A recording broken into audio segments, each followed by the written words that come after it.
because High Coast, they're going to group. It's going to be a very group heavy. I like that they didn't put themselves fully locked into this situation, though, where you're stuck in a position where, oh my God, we didn't push and end the game. At 20 minutes, we lose the game. They can also scale. So I don't want to just set this up as... No, yeah, because I was gonna ask. Over. Yeah, how Jug and Storm can scale quite nicely. If they get too far ahead, then they're going to just be able to deal with everything that Viking has, even if it gets to later stages, because the Jug can go back for Battle Fury, Storm can be a bit greedy, so there is a bit of push and pull there that they can work with. Dire's current. I mean, because that is the thing. Do you think this Jug, you know, Charlie, will he build like the Battle Fury anyway, or you think when you have this sort of draft, he's not gonna go for that? He is gonna try and build these items that are gonna enable him getting fighting, maybe go the Maelstrom route. Honestly, after watching the way that OG does it, like that bot's minus when you take advantage of put, like it's clowny, but especially with this lineup where Healing Ward is gonna be so good, I could see him, if he wanted to go that route, he could go something good. That seems to just be a very mid-one thing, but hey, I do think there's a possibility for it for him. As we see some creep manipulation up top, both are trying to equal out the lane positioning because they can't kill Tobi. It's a Chen. If they had a different support, they could kill him maybe once or twice, but with the Chen, it's really hard. As soon as Tobi hits 3, the Jug's not enough. I mean, he yeah. You know, not like going to be making any early moves up top, so no real threat of being ganked. And look at what Aramis did. I haven't seen this in some time. So there was a time actually at TI where teams were doing this a lot. You pull these triple melee creeps and you keep them.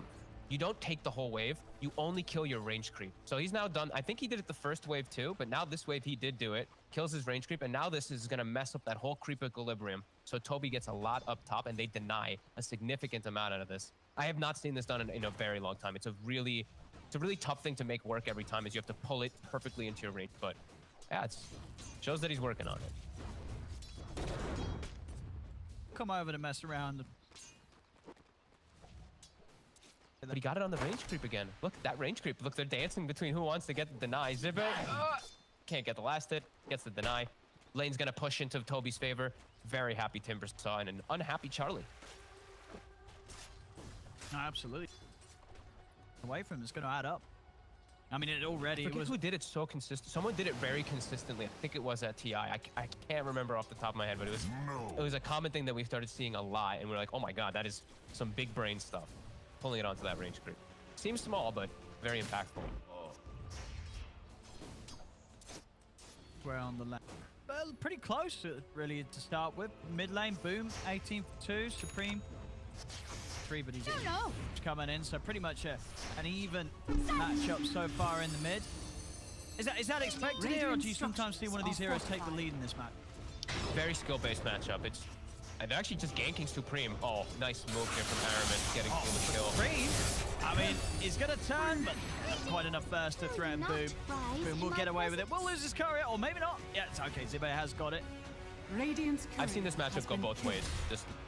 It really just is like who gets like the better setups for last, better blocks, better small things coming. The Pucks lately, I think Puck is a little bit easier to make work, but I have seen Storms win this match.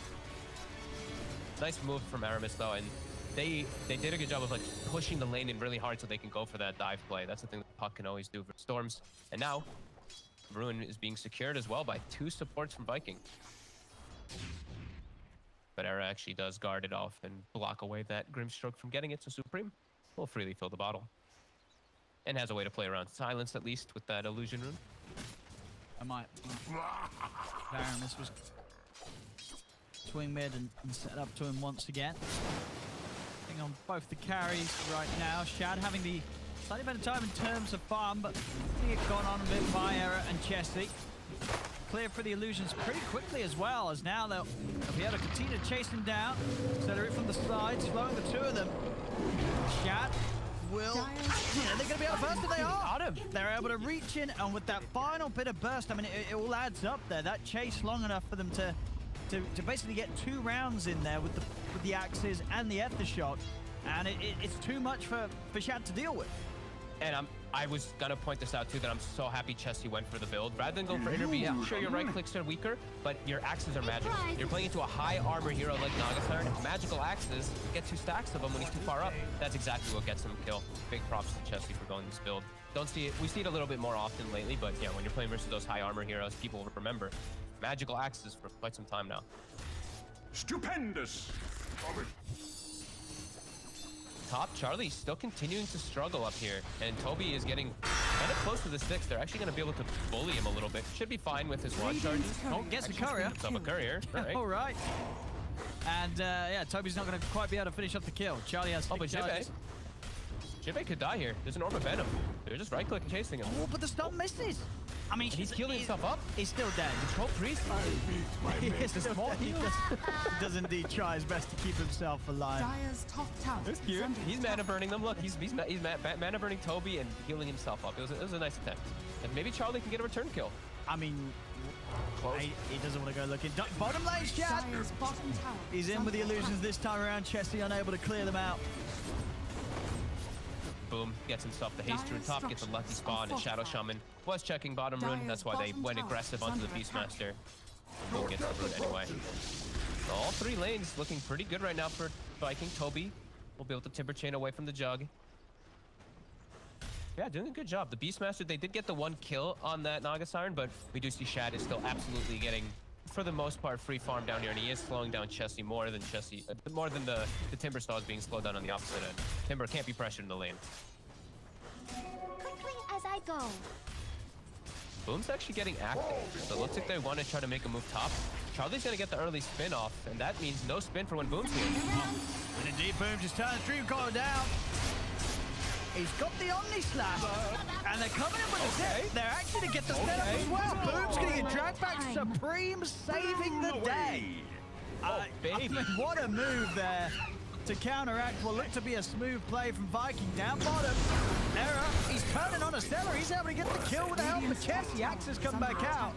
Error and Chessie are going to be fine. It's 3 heroes dying on Viking across the map. I mean, yeah, that top lane move there, no hesitation for Supream to turn up. You couldn't say anything better. Like, that was just absolutely perfect the way they did it. Charlie with the Omni saving himself up, and he's safe to stay up here too, is the important thing. He's been restored up too from that creep. I think Supreme maybe gave him like a bottle charge or something because he has a lot of mana. I should see. But yeah, Charlie now gets to stay up here, and they kill the Timber. They slow him down final. We'll see it again here. I mean, it does start, as you say, it's like, all right, there's no spin. This looks pretty good here. They're going to be able to kill the Jug, but as soon as they go on the Jug, that TP's coming in. He gets that Omni Slash. I mean, he's only just hit the 6 as well, so a brilliant time for him to have that. And Supreme, perfectly done. Target to target, controls and takes down the 2 of them. Real good stuff coming out from High Coast here in these last few moments. Still not having the full leader here at these 8 minutes. It's very close though, as they've been able to at least match most of these kills and at least fix the situations where that Timber is getting a little out of control. But now they do have to give the respect still to Timber. Charlie has to back out of that lane, go to the jungle, and now Tobi's going to be able to apply good pressure onto this path. Well, on the opposite end, Beastmaster can't apply the same pressure just yet. Dire's top tower is under attack. Catch Seleri if he shows his face. Charlie will just spin down the wave top, just not that nice wave clear. Boom's still looking to think. He's still thinking about making some move toward top, it seems. He has a DD in his bottle. He'll get some stacks started, but he doesn't want to be playing the lane. He wants to be hiding off of the map as this puck so that they feel threatened in the side lanes, and then just give the Nyx the mid lane, as we see right now. Aramis taking that XP in mid, and puck will just farm. So even when he's off the map, it's still that invisible pressure that's being caused. Dire's top tower for the is Naga under Siren, but attack. just a little bit of downtime from both sides. And this, I mean, the fact that Jug is still that bit ahead of Shad, you know, just goes to show how much a difference that sort of turnaround play made from Supreme. I mean, Charlie with the Maelstrom. I mean, who is able to really sort of good. farm faster? That this Jug or the Naga Siren? Like, is Shad going to be able to take over with the game as it is, or is Charlie going to be able to stay ahead? A bit early to tell. It's very, very even right now. The Maelstrom's going to be a good timing, though. Seleri's 6 already bottom. Boom rotates. Now this time around, he'll be able to get the easy kill on a Chessie. As, well, Supreme's going to come in with a counterplay. Get the stun. Nice dodge there from Supreme. As he's out the way of the inbound. He's heading for the bounty route. If you have the bottom reveal, and Error stopping Radiant's potential top chase tower from is under Boom. attack. Very nice. The Maelstrom build is just so good this game though for Charlie. So there's definitely hopes for him to have that potential to keep himself scaling versus this Naga. Even if they don't get their big push going, this is a great item this game. Versus Naga, versus Timbersaw, this magic damage will be nicely effective.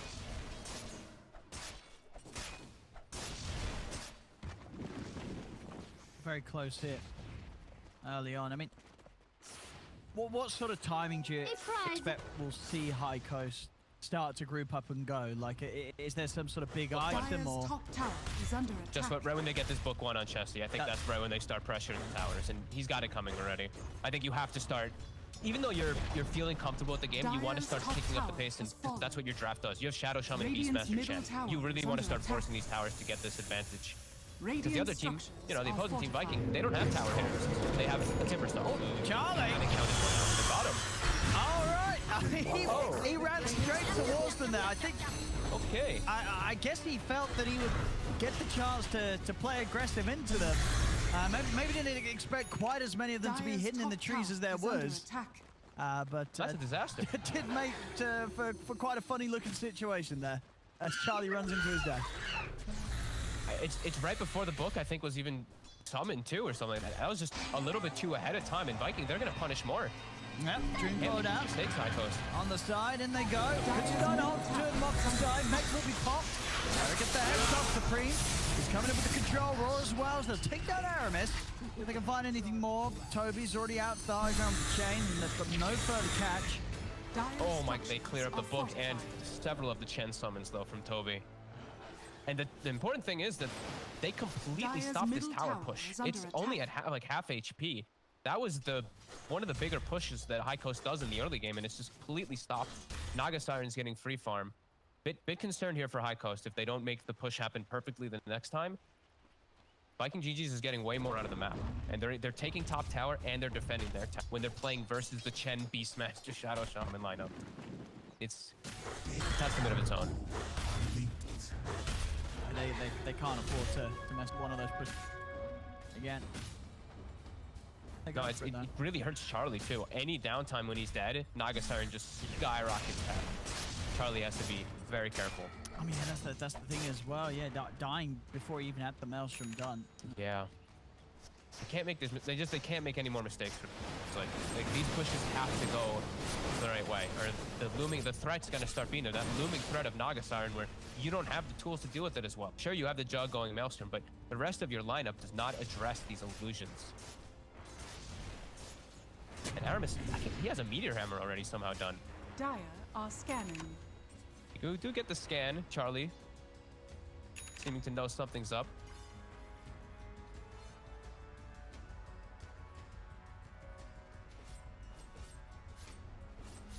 And they've got Puck around. They're not going to try anything on him. No. Aramis might just give him like a poke and run maybe or something like that, but I think he knows that there's some help at the side. Now they're going to actually smoke to try to find Aramis. This invisible annoyingness though. He's setting up on Charlie. He is with Supreme instantly on the back line. Straight away on a boom with the silence. Sarah steps forward with the Hex onto Aramis, as they were indeed perfectly prepared for this, High Coast. They knew that Viking was hunting around. They knew that they'd be persistent as well. Now that scan did come in quite a while ago, but trusting that the Viking would go for that, and they did. You know, they read that perfectly, High Coast. Patience is a virtue. A great scan just leads them to being patient. Themselves some tune. And that's the Orchid reveal, so a good timing. Supreme also level 12 for his level 2 zip. And now, just to get those skills right next to tower, Serpent Ward's Healing Ward. Easy tier 1. They'll get themselves back into the game. And Courier 2, why not? And a plate mail. With the plate mail. Yeah. So what, that's the Lotus build-up, I assume, for Tobi. Pretty solid Lotus game versus Orchids, X and Shackles and Roar. Charlie. Seleri is invis on Seleri. I was gonna say, Charlie's farming a bit deep. He hasn't got the whole team around him here. He's only got the Chet. The rest of them are backed off, so... Oh, there's a Sentry. Okay, so that's one way to scout out Charlie. Scout out more Charlie, that is. He will get the bounty. Radiant's middle tower is under attack. Tried to max range it. And now they're bringing Supreme over. So with their Chen, yeah, they're very strong around this area. My thrift We'll reward. scare Viking away. Viking doesn't want to just run into all these clashes. You know, they are playing man down for the majority of this game. Because the Naga Siren firing on the side. They do have to be a little cautious. Supream. Ooh. Risky place to show himself there on the mid lane.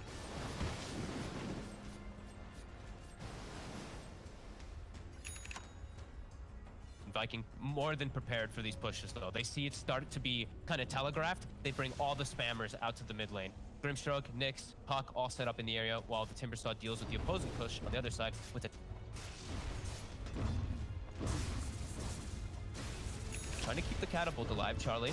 Start tanking the tower for a moment.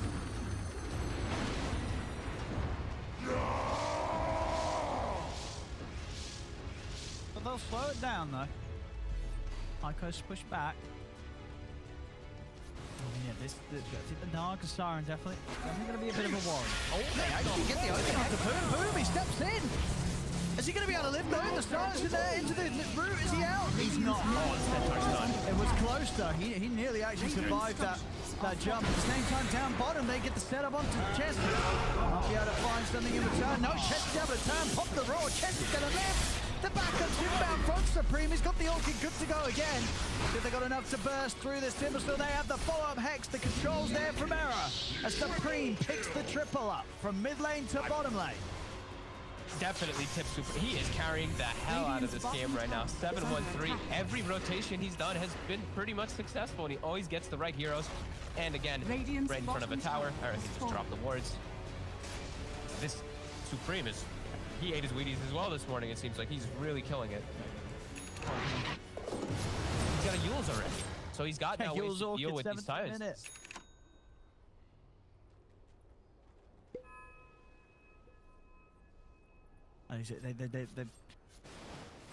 I mean, like, they do need to get objectives, but at the same time, as you say, you know, Storm, Jug, late game,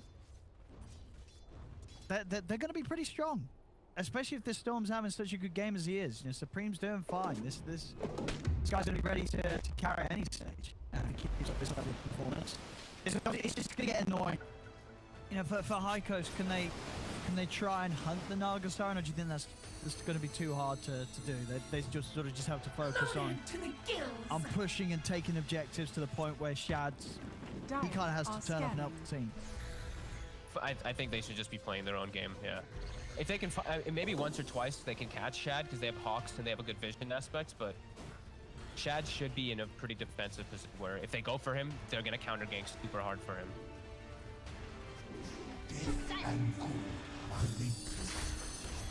Boom. He's got his Witchblade, so he's got good damage as well with the Fairy Trinket. He doesn't have to sack the Witch Team at me. Quite a big problem. Storm. Supream is just focus firing this puck in every single one of these engagements. Now they have a Lotus, so now they will have a way to at least remove that silence. Tobi does have that at the ready. He's going to be throwing that down on Boom every time. D-Ward's coming out from the book 3. Tobi trying to clean up that book 3, but that's going to get a lot of his mana maybe taken away.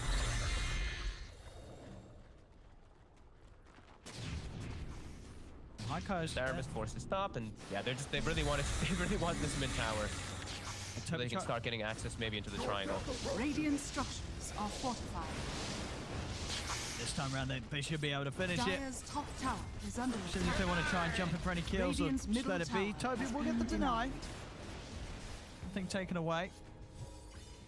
Now they can maybe start to try to get some more information around the triangle area. It's still very hard to invade and find Shad, but with that tower down, they have a little bit more access, a little bit more windows to sneak in there. Main target though, tier 2 bottom. Don't know if they'll make it in time though. For the outposts, at least 30 seconds. It's gonna be pretty impossible. Continuing to apply the pressure, trying to shrink the map versus Shad. Dire's top tower is under attack. Are scanning.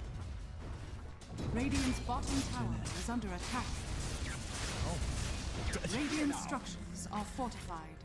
Ooh. Dire's top tower is under attack. More D-wards. They're taking out pretty much all the vision of Viking with these books and with these boards to end the Hex. Tobi. They're going to try for him. Dream Course down, Phantoms of Grace down onto Jug. Gets the Omni Slash though. He drops it down to the low ground. Starts it on the ground. They put it back to the Vortex. Boom. He's taken out. As again, Supream finds his target. Boom's going to come back in with the buyback, but Charlie chases down Seleri, takes him out with a Maelstrom proc. Up on the high ground, Tobi still alive. Looking to try and turn things over towards High Coast. Starting to have some of his mana taken away. Charlie, he needs help. Blade Fury's going to be up in a second, but they're in with the impale. Handle comes out. Charlie's able to put the Blade Fury, but they've got the physical damage. They bring Charlie down. So they're trying to chase for more. He's on to Era. Chessie popping the roar here to just hold Tobi back. They don't lose anything else here. They try and free. They get everyone else out of there. They're losing Charlie, but it is indeed 2 rounds of Boom having a go at that. Structures are fortified.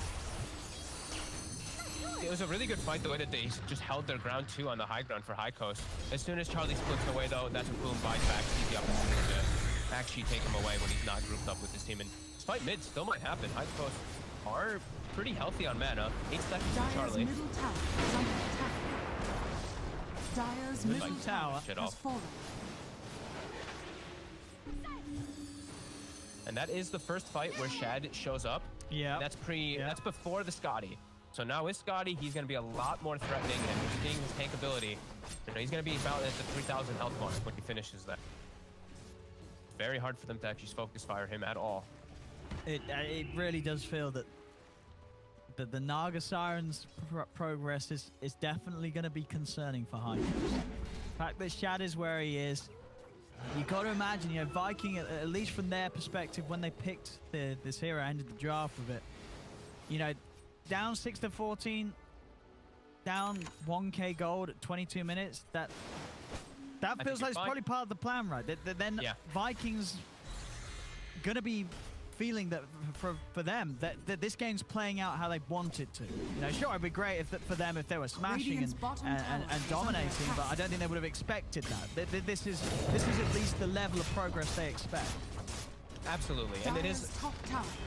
Boom is expected to have maybe like less depth as this puck, but it's a puck into Shadow Shaman. Sure, this hasn't been the Shadow Shaman who've gotten the hexes and stuff on him, but you know you're gonna give up some depths in this game. It's gonna happen as the puck's gonna be bound to get caught by something. As High Coast, they're committing forward here.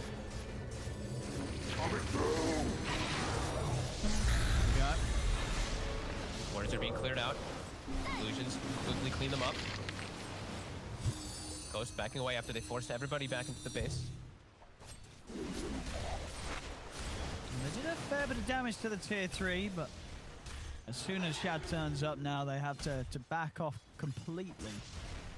We will see Charlie trying to do his best to deal with the illusions, going full in on the Mjolnir after the Manta stuff. He has to be the one to fully address it, because Boom, he has some amounts of magic damage, but this Naga sign will become overwhelming very quickly for him to actually deal with. Even it's just crazy how easily he's able to deal with the summons and everything too. The Serpent Ward's dying 2 hits, not extra hits. The books, he kills them, who cares? Last Will kills one of his illusions, whatever, he gets 200 gold for it. Really feels like a very good solution. And High Coast, they're still trying to force the issue though. They don't want to give this Viking draft any more time. It feels like they do have to close it out pretty soon, or it's gonna get kind of scary for them. You can definitely feel that as well. They're standing right outside the base, and Vikings ready to go in again. Try and going on to Tobi, but he's tanky. He's out to the side, can't quite commit the roars, the Lotus Sword prevails. Supream getting him jumping onto Shad. The Boom's turned up, Dreamcore's down onto the 2 of them. Charlie's gonna snap it. He has the healing ward out. It's gonna be fine. Chessie trying to walk back, and he gets the roar onto his target. He's found Boom. Supream will zip in for this to finish off the kill. They've got the knockdown, but the song's coming into play. Charlie trying to chase him with the Blade Fury, but can't quite finish off Aramis. Zips it, Supreme, he'll finish off the kill. Get Aramis, they're coming in with the slash, but it's onto the illusions. As Shad's able to make it away, but it might not matter. As they've found the 3 kills, they're onto the racks. They don't need to kill Shad here, they get pretty much everybody else. And that will allow them to take what they came for. 24 minutes, taking the racks down. High Coast plan, it's working out. This is exactly what they needed to achieve, and they're doing it. Yeah, it's like Viking, they were only slightly behind, but High Coast, they understand this point where they can actually persist forward. And Boom, he has no ways to protect himself. Still a ways away from the Yules. They used the Lotus initially to protect Tobi himself, and that's when the window was seen. Chessie somehow gets the roar on the puck, and then Boom just gets killed by Supream. Supream 10-1-4, playing the game perfectly. Gotta keep it up. Now they have a side advantage. Nagasar's still a looming threat, but they've solved a bit of that issue already. Booms now. Oh, sorry, Supream has got the BKB. BKB in the backup with the Greaves as well. From Xibbe. It's going to be very hard to kill this Storm, even if he does make these aggressive moves that he's been getting away with the whole game. That's the bit. Take down Chessie, they're moving on to it. Supreme, who's he going to find first? He's looking for the support from the back lines, but already with Glimmer Cape and the Vendetta, the two of them are getting away, but they've lost Boom. And now on to Tobi. Tobi's out of mana, and they've got the damage to take him down as High Coast hit the two of them. Supreme stepping over towards Aramis as the roar comes out from Chessie. They lock down the next assassin. It's more kills for High Coast around the pit as they can take this Roche without any further interruptions from Viking, and they are keeping that pressure on exactly as they need to. It's 20-6, and they're going to be very much ready to start looking up the tier 2s and tier 3s barracks in another lane right now, as they've got everything required to take these objectives down. And just such good focus fire by them, honestly, every single time. Boom is just getting owned. He's getting completely outplayed in every single one of these fights. 3-6-0. He just keeps getting caught by, honestly, by roars, by hexes, by everything. There's too many things that he has to deal with. And he's too far behind to protect himself. Seleri shows himself with the stroke of fate, and the revenants of my will be forever.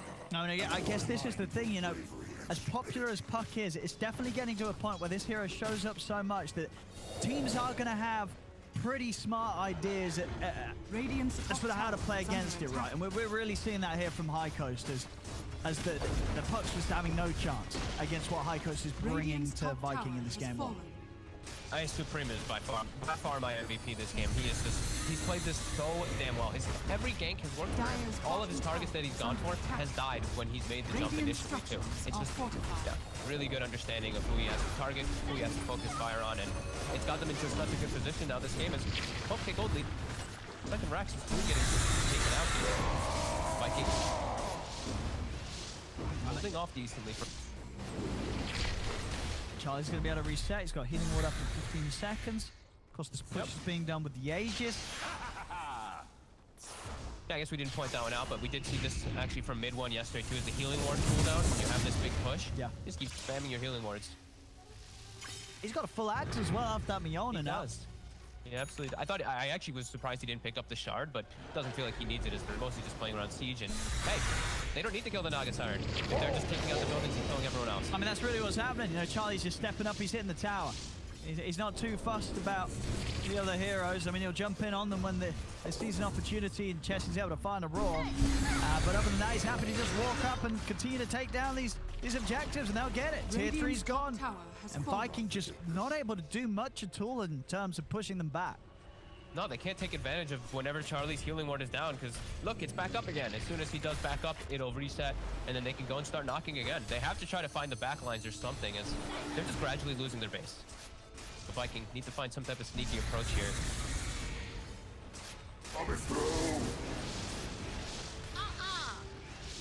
Yeah, how do you start things as Viking? We're yet to really see them use the song to set anything up aggressively. Is it just too hard to do that? Do you just not have the best follow-up? They don't have the best. They have okay with like Meteor Hammer on the Nyx, but it's not it's not you doing the synergy with it, so it's a lot harder to time it perfectly. Puck coil is a little weird, a little iffy to actually get it set up after it. It's not Enigma Black Hole. It's not Destruction. It's not Ice Child. Much harder. But they're in. The jump. Take a look around. It's got the back lines. He's out with the Glimmer Cape. Supream coming in with the BKB. The splash is coming out, and the Omni Snatch is taking down Tobi. Charlie, he gets the kill. Tobi has to buy back straight away. The ward's down. They're going to be able to clean up the range dragon. Now High Coast trying to load off the melee. The ward's out onto Aramis. Nyx assassin down. They've got the hex onto Shad. They're moving in. They've got the shackles. They're being protected on the front line. Shad's able to get out with the Manta. Tobi, who's trying to force them back, but they're going to turn their attention towards him. As they're zipping in, back over to Aramis. Shad having to use the song to keep his team safe. Got the hammer set up, but the timing can't quite be there as Charlie, he's found the window to put the blade through. He moves over to Shad. Shad's out of the game for good. He's dead for 50. No buyback on him. As they'll buy back on Seleri. They're trying to do their best to push them away, but the top racks have been taken out. 26-6, 21k lead here. As High Coast, they really did. They slammed their foot down on the pedal. They sped it up. Radiant's And middle tower has it fallen. always looked like they would have this chance with their sort of lineup. Like the draft looked Radiant's strong, middle tower and is High under Coast, they're attack. just playing to its strengths perfectly. Yeah, they've executed actually just perfectly. Yeah. This board, I'm Radiant's seeing so many clean games from some of these teams. Charlie, Lotus, Lotus, some of the Swift. And he's in. They're ready to just start making these jumps again.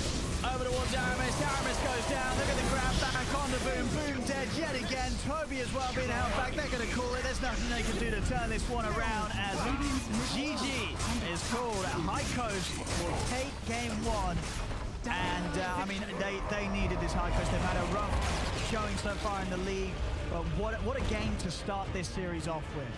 If you're ever going to begin to turn things around, this is exactly how you need the beginning of a series.